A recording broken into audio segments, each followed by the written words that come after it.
Oh là là, mais quel banger! Enfin, je parle de la bande-annonce de Avatar 3 évidemment, hein, pas de 4 Fantastiques qui est tout juste Osef. Enfin peut-être pas Osef, c'est peut-être même l'un des meilleurs ou des moins pires films Marvel de ces quelques dernières années, moi. Je saurais pas dire, même si sur les précédents j'avais eu tendance à être un peu trop sympa, je l'avoue. Mais là ce sera pas forcément le cas. Mais donc un film avec énormément de qualité. Je pense que sur ça on sera à peu près tous d'accord, mais aussi énormément de choses qui clairement ne vont pas enfin voilà quoi, même pour tout vous dire, j'ai même pas regardé s'il y avait une deuxième scène post-crédit parce que donc d'ailleurs dites-le moi en commentaire, racontez-moi un petit peu ce que ça pouvait raconter. Évidemment, abonnez-vous, un petit like si la vidéo vous plaît, dites-moi aussi en commentaire ce que vous avez pensé du film en général, un petit abonnement, la petite cloche pour pas rater les notifications puisqu'encore une fois vous êtes très peu nombreux, moins de 20% à recevoir les notifications sur les nouvelles vidéos. Donc je suis sûr que vous avez raté quelques petites pépites. Donc n'hésitez pas à vous abonner. Et du coup, on est parti pour la petite critique analyse dans laquelle j'essaierai de spoiler le moins possible en tout cas en début de vidéo.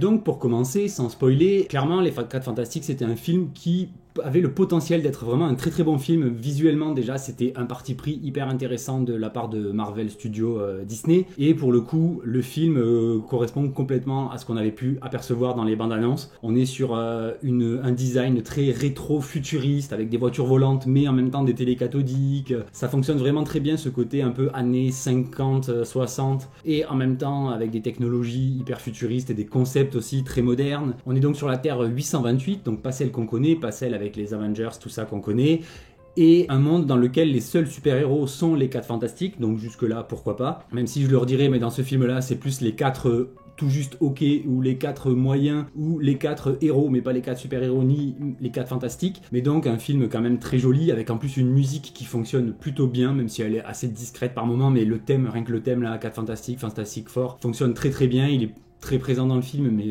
je trouve que le côté épique marche plutôt bien pour ce qui est de la musique, pas forcément pour le reste, mais pour ce qui est de la musique. On a aussi un casting qui est plutôt pas mal, hein, honnêtement, même celui qui joue Ben en CGI, le comédien, ça fonctionne. Bon, après moi je l'ai vu en VF, donc j'ai vu plutôt la prestation du comédien de doublage, mais les autres, Johnny, Suzanne, fonctionnent très bien. Après il y a très peu de personnages secondaires, donc pourquoi pas, au final c'est tant mieux, on resserre un peu le récit, surtout que le récit est assez rythmé. On a évidemment encore Pedro Pascal, décidément j'avais même un peu peur d'avoir la Pedro Pascal fatigue, parce que c'est vrai qu'on le voit vraiment de partout. Pour le coup, il passe bien, même si j'ai trouvé que c'était un des personnages peut-être les moins intéressants et les moins bien écrits de ce film-là. Par contre, gros bémol aussi par rapport à la VF, j'en ai marre en fait que Pedro Pascal, je crois que c'est la 3e ou 4e voix peut-être qu'il a de différentes, et au bout d'un moment on n'arrive plus à reconnaître vraiment le personnage et tout. Certes, peut-être que la voix de The Last of Us, j'en sais rien, qui lui va très bien, ne fonctionnait pas pour ce film-là, mais je trouve ça un peu dommage. Et c'est vrai que au-delà de la super-héros fatigue, j'avais vraiment peur aussi d'en avoir un peu marre de Pedro Pascal. En vrai, ça passe, même si il est loin de porter le film, contrairement à ce qu'on aurait pu croire, et contrairement à ce qu'ils ont voulu tenter aussi, parce qu'il est quand même très très très présent, même si Suzanne a quand même une belle présence à l'écran. Même la surfeuse d'argent là, Chalabal, elle est sympa, mais je trouve que son chara design, par moments ça fonctionne, les packshots sur son visage avec ce côté métallique et tout fonctionne pas mal, et souvent ça fonctionne pas ouf, les CGI sont pas super, et c'est vraiment un des gros défauts que je dirais de ce film là, c'est que les effets spéciaux, et c'est ce qui est le plus étonnant avec Marvel, Disney, quand on voit les budgets des films, quand on voit les studios qu'ils emploient pour faire les CGI et tout, le fait que ce soit de plus en plus dégueulasse à chaque fois, c'est hallucinant, c'est incompréhensible. Là par exemple, donc Chalabal, ça passe par moments, d'autres fois non. Galactus en mode Megazord, ça passe bien, mais sinon les autres, genre Ben, la chose, je trouve qu'il est horrible tout du long. Il n'y a pas un seul plan où il est bien foutu. Certes, le rendu, le design entre guillemets plutôt est sympa, mais le rendu, l'animation, c'est vraiment pas ouf. Même l'incrustation dans les fonds fonctionne pas toujours. Même quand il porte le personnage qui s'ajoute dans le film, c'est vraiment mal fait aussi, c'est vraiment très moche. Du coup voilà, il y a vraiment pas mal de moments comme ça où les effets spéciaux sont vraiment pas à la hauteur. Après il y a des moments qui sont très sympas, par exemple il y a même aussi leurs pouvoirs sont légèrement plus développés que ce qu'on avait pu voir dans les adaptations précédentes. On a par exemple Suzanne qui arrive à faire rendre invisible à un moment une partie de son corps. On a Johnny aussi qui peut absorber les flammes, ce qu'on n'avait pas vu forcément dans les deux notamment précédentes adaptations. L'espace aussi est très joliment fait, le vaisseau fonctionne plutôt pas mal, le design design, puis même l'utilisation et tout, même s'il y a des problèmes en termes de science, de physique, qui ne vont pas du tout. Par exemple, à un moment, ils vont très très vite et ils sont proches d'un truc de gravité, qui crée de la gravité clairement, mais ils sont en apesanteur. Donc voilà, l'accélération normalement est censée justement, c'est un peu le système, c'est de créer par exemple les trucs qui tournent dans l'espace, c'est pour créer de la gravité artificielle. Et là, clairement, dans cette situation-là, il devrait y avoir de la gravité. Enfin bref, il y a 2-3 petits trucs comme ça pour un truc qui se veut potentiellement scientifique, avec Reed Richards qui est un énorme scientifique, un énorme geek et tout. C'est un peu bancal, il est très obsessionnel. Pareil aussi, on a pas mal, je trouve, au niveau du découpage de faux raccords, surtout notamment dans les batailles de combat, notamment la bataille finale entre guillemets, où il y a plusieurs faux raccords mais qui sont quand même assez flagrants et ça a tendance un peu à me casser dans mon délire et tout, mais bon, peut-être que c'est par rapport à des reshoots, je sais pas, et honnêtement, je m'en fous.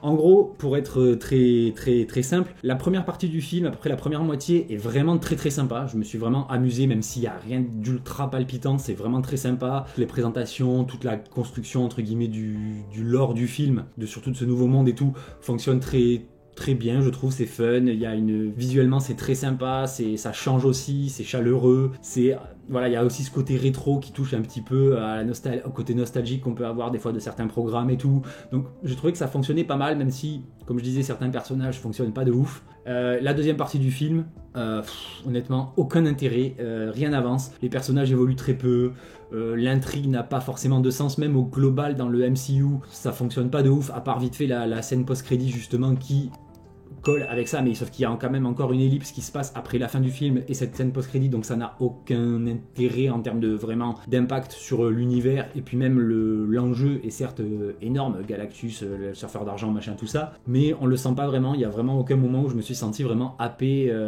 vraiment aucun moment d'intensité, même lors du combat final. Au contraire, j'avais plus tendance à souffler parce que je les ai trouvés vraiment mauvais en termes de super-héros, j'entends. Donc voilà, c'était pas hyper extraordinaire, surtout vraiment la deuxième partie du film. L'humour fonctionne plutôt pas mal. Il y a quelques petites tentatives d'humour, c'est pas aussi lourdingue que ce qu'il y avait pu avoir dans des précédents programmes Marvel et tout ça, donc clairement on va pas dire non, pour le coup ça marche plutôt pas mal. Donc en gros un film un petit peu bancal qui, je pense, a soit souffert de réécriture constante et répétée, soit de problèmes entre la production et la réalisation et tout, mais clairement pour moi il y a un souci au niveau de l'écriture, surtout au niveau du déroulé de l'histoire. Du coup je vais commencer un petit peu à spoiler à partir de là, parce que comme je disais, le film fonctionne plutôt bien, le rythme est plutôt efficace. Par exemple au tout début on a une remise en contexte, entre guillemets une origin story, mais qui est faite sous la forme d'un documentaire ou d'un reportage télé, donc ça fonctionne très bien, c'est très dynamique et ça suffit à implanter, ou en tout cas à poser les bases de qui ils sont, quel est le monde dans lequel on est. Donc on les voit comment ils ont obtenu leur pouvoir quand ils sont allés dans l'espace la première fois, on les voit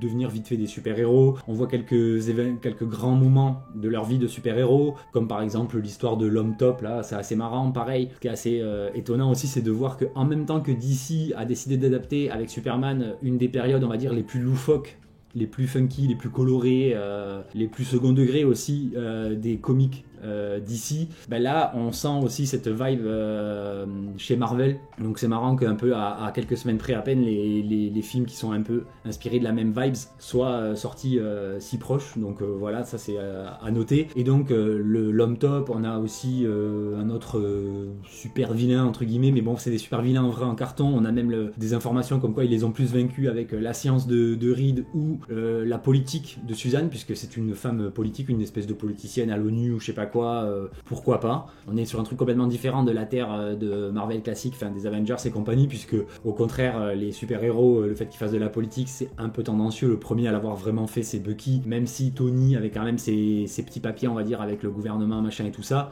mais bon donc pourquoi pas.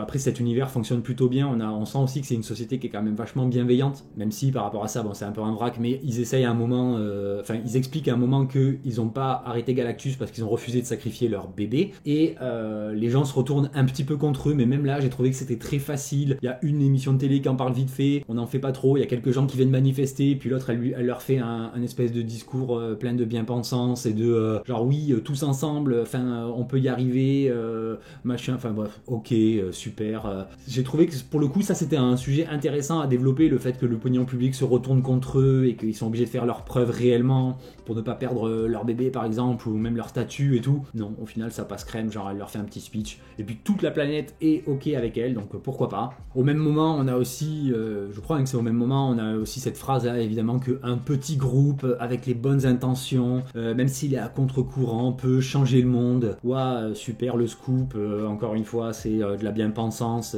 Si c'était Pedro qui avait rajouté cette phrase, je serais même pas étonné quand on voit à quel point il sombre dans le wokisme idéologique et tout ces derniers temps. Après, il a ses raisons. Et pareil, dans le même débat, on a, donc comme je disais, tous, ils sont pétés du cul, ils sont vraiment nuls, à part Johnny vite fait, et encore, il sert pas à grand chose. L'homme élastique, il est claqué, il ne sert à rien en termes de vraiment super-héros dans le film, il ne sert à rien, même à un moment il se fait choper par Galactus qui l'étire un tout petit peu, on dirait un élastique qui va péter, même sa tenue se déchire et tout, alors qu'il est censé pouvoir s'élastifier 1000 fois plus que ça, enfin bref, ça n'a aucun sens. La chose, au moins lui, quand il tape, il fait vraiment mal, mais... Pareil, dans la bataille finale, à la fin, il fait tomber un immeuble juste en cassant 3 colonnes sur le bord, donc ça n'a aucun sens non plus. Va faire tomber un immeuble comme ça. Enfin bref, c'est n'importe quoi. Donc beaucoup de petits trucs un peu comme ça qui fonctionnent pas vraiment et qui sortent un peu du délire, quoi. Ça sort un peu de l'histoire, ça sort un peu du film, malgré le fait que toute la première partie, comme je disais, était vraiment intéressante avec donc cette origin story, la présentation des personnages, même si ils sont un peu très caricaturaux. Bon, Johnny, c'est un lover, machin, mais au final, il est pas si bête. Il arrive même tout seul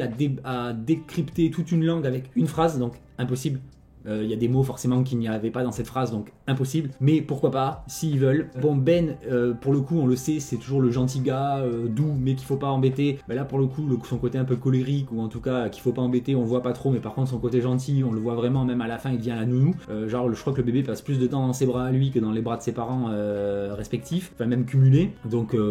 ok, et évidemment celui que j'ai vraiment pas apprécié, c'est Reed Richards, qui est juste un espèce de geek frustré, névrosé, qui a toujours peur de tout, à anticiper, machin. Heureusement, Pedro Pascal n'est pas un mauvais acteur, donc ça passe un peu, même si c'est pas toujours hyper convaincant. Mais ouais, et puis surtout, à ce niveau-là, ce qui est vraiment, pour le coup, je trouve le pire défaut peut-être de ce film, parce que ok, l'histoire peut être un peu bancale, l'enjeu peut être un peu bancal et tout, mais et même par exemple j'en avais parlé aussi vite fait dans Thunderbolt, où j'avais trouvé que c'était pas ouf à ce niveau-là, mais presque j'ai l'impression que c'est mieux, c'est l'évolution des personnages, leur progression dans le film. Ils ne changent pas, à part vite fait Susan Storm qui devient une maman entre temps, mais sinon les autres persos, ils ne servent à rien. Si, Johnny, du coup, il apprend une nouvelle langue, mais ça le fait pas forcément grandir humainement, ni même, j'en sais rien, à combattre des peurs, à dépasser quelque chose et tout, il y a aucune notion de dépassement de soi dans ce film. Les solutions, elles sont faites en 2 temps 3 mouvements, en claquement de doigts. Par exemple, la notion de temps n'a aucun sens.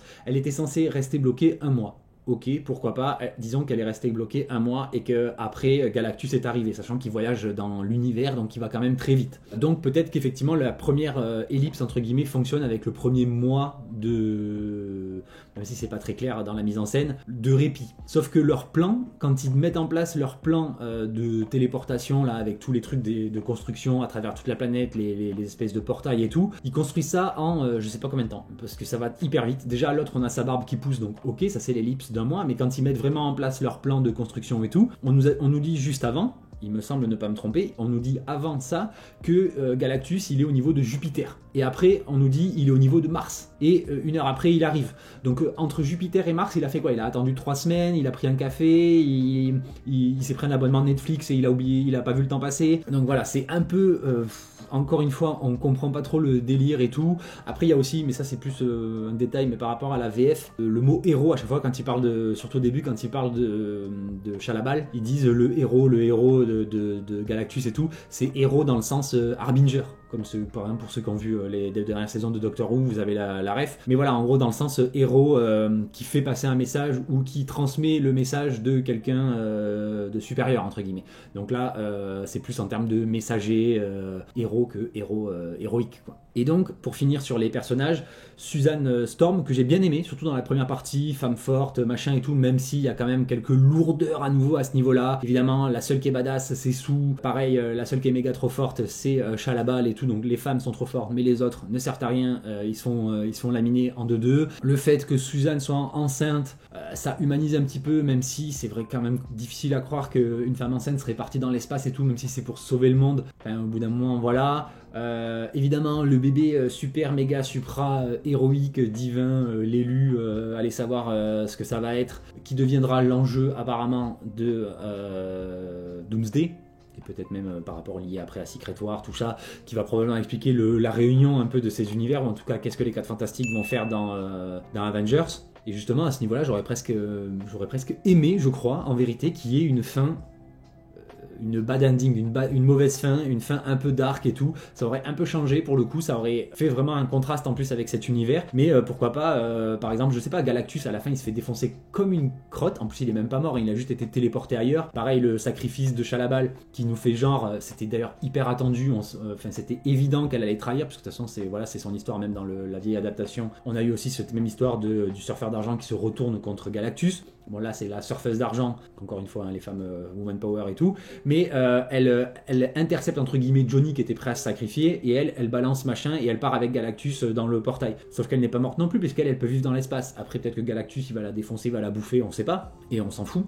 Mais dans tous les cas elle se sacrifie pas vraiment, c'est pas comme si elle était partie dans une autre dimension, dans un autre univers, dans un trou noir, j'en sais rien. Donc on veut nous faire passer ça pour un sacrifice alors qu'en vrai pas vraiment. Et surtout je trouve que le final tombe un peu facilement. Il n'y a pas de moment, encore une fois, d'épicness, de vraiment de waouh, où les héros se dépassent et le défoncent, à part justement Suzanne qui va au-delà même de ses pouvoirs, puisqu'elle en meurt, entre guillemets, jusqu'à ce que son fils la réanime. Donc ça, c'était très mignon, c'était très bien fait. Il y a eu de l'hésitation, j'entendais même dans la salle les gens qui disaient mais non, bah, évidemment qu'il va la ressusciter. C'est comme ça qu'on va nous montrer que ses pouvoirs sont ultra cheatés et tout, donc zéro surprise, encore une fois. Et donc voilà, ils ont vraiment insisté sur le fait que les vrais super-héroïnes et les vrais qui ont des vrais pouvoirs ultra méga forts et tout, c'est les femmes. Donc ça, encore une fois, Marvel en 2025, voilà, même si ils ont pas ultra poussé le truc non plus, on peut leur reconnaître qu'ils sont pas allés non plus dans l'excès au niveau de l'idéologie et tout. Par exemple, même au niveau du casting, on est quand même beaucoup sur des blancs, c'est presque étonnant, peut-être que ce sera un enjeu, quand ils vont arriver, ils vont dire ah, mais il y a beaucoup de noirs sur votre monde, chez nous, on est beaucoup de blancs, je sais pas.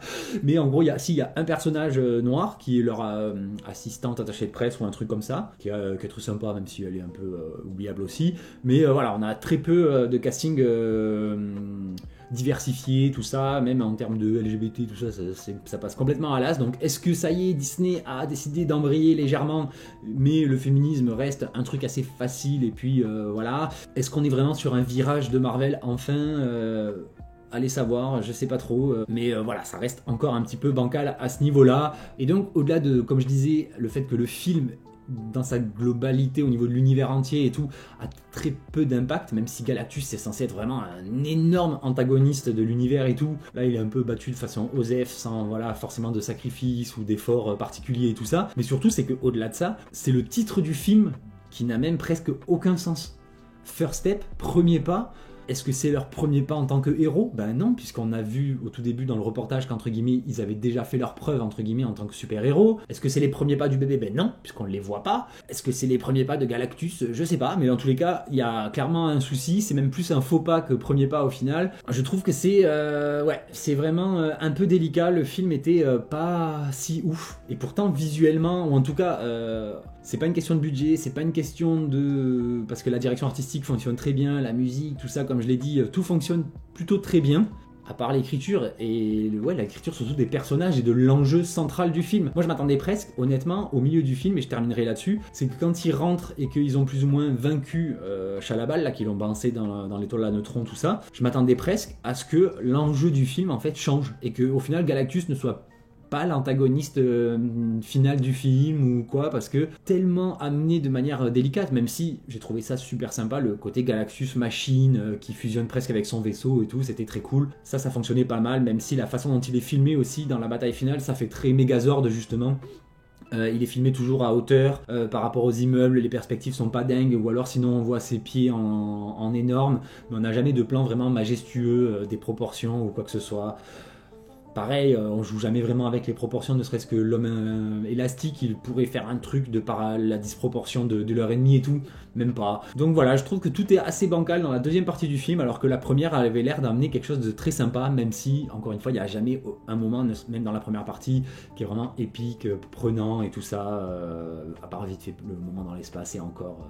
Donc voilà. Du coup, je pense en avoir fait à peu près le tour. Dites-moi évidemment ce que vous en avez pensé. S'il y a des détails auxquels j'ai pas pensé, comme ça à chaud, et qui vous ont marqué, dites-les moi en commentaire. Ce sera l'occasion peut-être d'en discuter, allez savoir. Évidemment, un petit like si la vidéo vous a plu, l'abonnement, tout ça. Vous connaissez la chanson. Un partage aussi, ça fait toujours très plaisir et ça aide au référencement. Donc merci d'avance. Et sur ce, je vous dis à très vite sur Anakaland.